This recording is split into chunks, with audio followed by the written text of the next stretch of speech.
Bonjour, on se retrouve aujourd'hui pour le stretching des postérieurs. J'espère que ceux qui ont pu tester le stretching des antérieurs, ça s'est bien passé. Pour les autres, j'espère que c'était clair. Sinon, n'hésitez pas à m'envoyer vos questions. Donc on va voir maintenant pour le stretching arrière. Surtout, je ne l'ai peut-être pas précisé lundi, mais tous les exercices que l'on fait à droite, on les fait à gauche. C'est comme pour tout, on étire les deux côtés. On étire devant et derrière, sauf problème anatomique où le cheval parfois a beaucoup de difficultés à donner les postérieurs, auquel cas on ne se bagarre pas. Si c'est pas possible, c'est pas possible.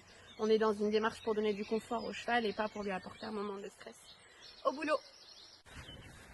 Donc pour le postérieur, toujours la même chose, on reste dans l'axe. J'utilise mon genou pour pas fatiguer mon dos. Donc s'il veut reprendre son pied, il le reprend. Je force pas. Donc là, je lui propose l'étirement.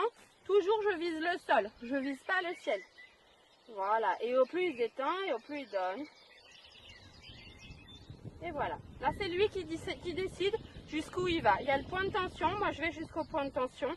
Pas plus. Là, il reprend son pied. Donc ça, c'est pour l'étirement en arrière. Donc là, on va étirer justement toute l'arrière-main. Et pour terminer, on va reprendre le pied. C'est l'autre, mon loulou.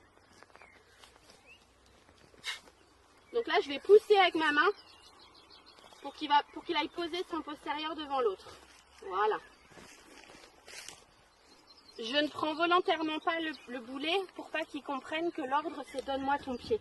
Mais c'est croise ton pied, pousse, hop, voilà, pousse et pose. Comme ça, il va étirer tout l'arrière de la fesse, il reste devant. En fonction de sa souplesse, il va aller plus ou moins loin, il va rester plus ou moins longtemps. C'est lui qui décide, je propose, il dispose. Même chose, à droite, à gauche.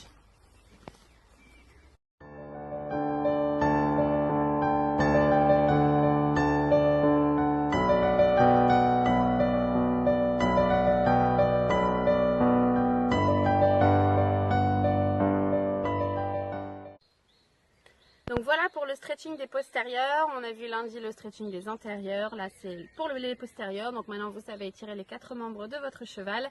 N'hésitez pas à lui proposer dès que vous avez un petit peu de temps. S'il n'en a pas envie, il n'hésitera pas à vous le dire. Vous aussi, étirez-vous pour la reprise. Sinon, bonjour les courbatures. Surtout, reprenez doucement. Pensez à remettre le corps en mouvement doucement pour vous et pour votre cheval. Son cœur doit se remettre au travail. Tout doit être remis en route avec précaution. Prenez le temps, beaucoup de pas, des petites séances, et c'est comme ça que justement vous récupérerez plus vite et bien mieux. En attendant, prenez soin de vous, n'hésitez pas à me contacter, je suis à nouveau sur le front de garde dès lundi. À très bientôt et portez-vous bien.